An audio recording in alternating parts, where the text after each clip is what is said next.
प्रिय विद्यार्थियों, आज हम पाठ 18 कोलकाता से पेशावर यात्रा वृतांत का अध्ययन करेंगे। यात्रा वृतांत का अर्थ होता है यात्रा का वर्णन, यानी ये कहानी जो है ये एक यात्रा का वर्णन किया गया है कि जो लेखक ने यात्रा की है उसके बारे में बताया गया है। आइए कहानी का अध्ययन करते हैं। मॉस्को जाने का मेरा विचार बहुत दिनों से था, किंतु इसका प्रबंध कई महीनों के पश्चात हुआ। जिस पार्टी ने व्यवस्था करने का वचन दिया था वह मुझे आज से 2 महीने पूर्व ही कोलकाता से बाहर करना चाहती थी, लेकिन उन दिनों मेरा वहाँ से निकलना कठिन था। प्रथम तो कोलकाता कॉरपोरेशन में एक ऐसा काम था जो मेरे बिना पूर्ण नहीं हो सकता था। दूसरा, उस समय दाढ़ी अभी इतनी नहीं बड़ी थी कि सरलता से वेश बदल सकता, इसलिए उस समय मैंने अस्वीकार कर दिया। किंतु अब अनुभव करता हूँ कि यदि तब जाने के लिए उद्यत हो गया होता तो कष्ट ना उठाना पड़ता। तो मनुष्य उस समय मेरे साथ जाने वाला था, उसके संबंध कई यात्रियों से थे। जब मैं उसके साथ जाने के लिए उद्यत ना हुआ तो वह एकांकी चला गया और आजकल मॉस्को में है। ऑपरेशन की भूमि का कुछ झगड़ा था, उसे तय करके मैंने मकान से निकलना बंद कर दिया था और यह घोषणा कर दिया कि मेरा स्वास्थ्य खराब हो गया है और डॉक्टरों ने मुझे कुछ दिन के लिए विश्राम करने के लिए कहा है। अतः कोई भी मुझसे मिलने का प्रयत्न ना करे और किसी को कोई बहुत ही आवश्यक काम हो तो वह टेलीफोन से बात कर लें। कोलकाता से भाग निकलने के 8 दिन पूर्व मैंने अपने संबंधियों को भी कमरे में आने से रोक दिया था। जो नौकर भोजन लेकर आता था उसे भी आज्ञा थी कि भोजन बाहर के कमरे की मेज पर रख जाए, उसे भीतर के कमरे में आने की स्वीकृति नहीं थी। उन्हीं दिनों मैंने उन लोगों को सूचना दी जिन्हें मेरे जाने का सारा प्रबंध करना था। तारीख इत्यादि का सब निर्णय हो गया और दाढ़ी रखने के 40वें दिन यानी 40 दिन बाद 40वें दिन रात को कोलकाता से 40 मील के अंतर पर एक रेलवे के स्टेशन पर पहुंचा और पेशावर तक का दूसरे दर्जे का टिकट लेकर गाड़ी में बैठ गया। उस रात की यात्रा सकुशल बीती। दूसरे दिन उस डिब्बे में फौजी सिख आया और चूंकि हम दोनों वहाँ थे अतः आपस में बातचीत करना आरंभ कर दिया या बातचीत करना आवश्यक हो गया। बातों में फौजी सरदार ने मेरे घर से संबंध पूछा और यात्रा के उद्देश्य के संबंध में भी प्रश्न किया।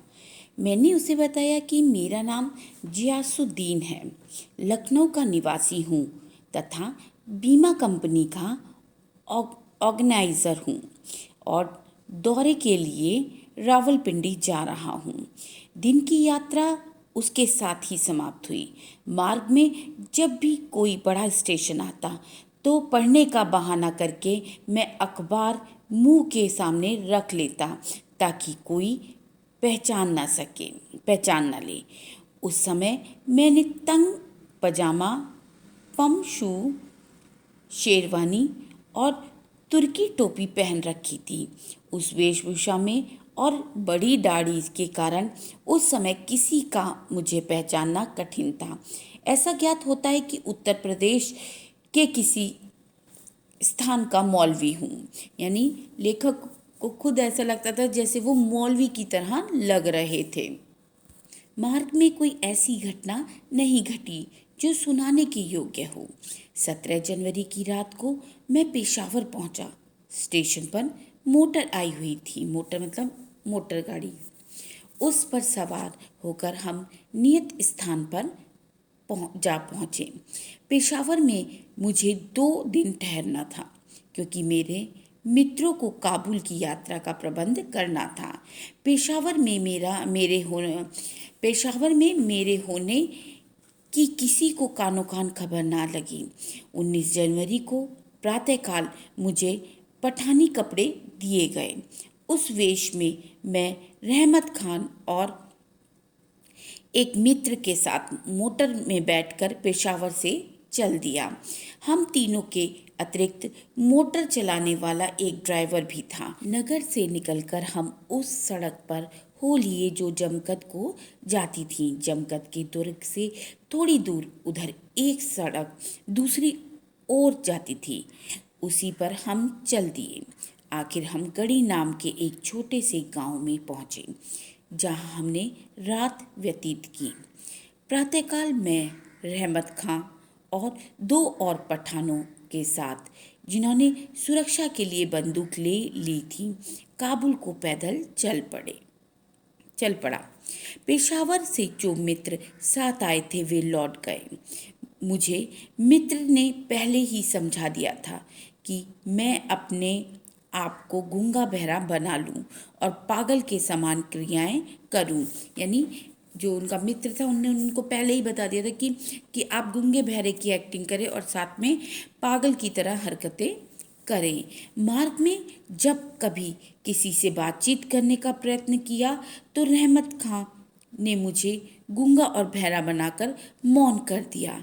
आखिर संध्या समय हम भारतवर्ष की सीमा पार कर स्वतंत्र कबीलों के एक छोटे से गांव में जा पहुंचे।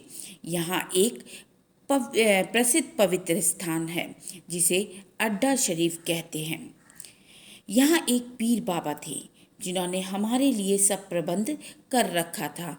मार्ग पहाड़ी होने के कारण हम बहुत क्लांत हो गए थे। वह रात हमने पीर बाबा की मस्जिद में व्यतीत की। क्लांत का अर्थ होता है थकना।